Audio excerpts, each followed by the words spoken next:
2 வருடங்கள் கழித்து இப்போதுதான் அப்பாவை பார்க்கிறாள் ரம்யா. தம்முடன் படித்த மகேஷை காதலித்து ஊரை விட்டு ஓடியவள் எத்தனை நாள் இரவில் அப்பாவுக்காக அழுதிருப்பாள். சின்ன வயதில் அம்மாவை இழந்த அவளையும் தங்கை ருத்ராவையும் எவ்வளவு பாசமாய் வளர்த்தார். பாழாய் போன காதல் இப்படி தந்தையும் மகளையும் பிரிக்கும் என்று கனவிலும் நினைக்கவில்லை.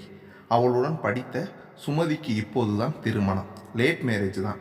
அவ்வளவு தூரம் வந்து அழைத்தவளை தட்ட மனமில்லை. பக்கத்து ஊர்தானே என்று கணவனிடம் பர்மிஷன் வாங்கி கொண்டு வந்தவளுக்கு இன்ப அதிர்ச்சி. அவள் அப்பாவை பார்ப்போம் என்று அவளுக்கு தெரியாது. 2 வருடங்களில் எப்படி மெலிந்து விட்டார். எல்லாம் என்னால் வந்த கவலை, சுகர் வேறு.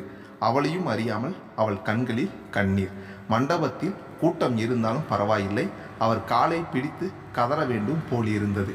அவரையே பார்த்து கொண்டிருந்தவளுக்கு ஒரு சந்தர்ப்பம் கிடைத்தது. ஃபோன் வந்ததும் ஹாலில் இருந்து எழுந்து கெட்டிமேள சத்தத்தில் இருந்து ஒதுங்கி போனார்.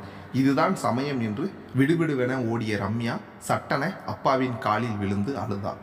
ஃபோன் பேசுவதை விட்டு அவள் தோளை தொட்டு தூக்கி எப்படிடா இருக்க என்றபோது அவள் ஓவென அழுது அப்பாவின் மார்பில் சாய்ந்தாள்.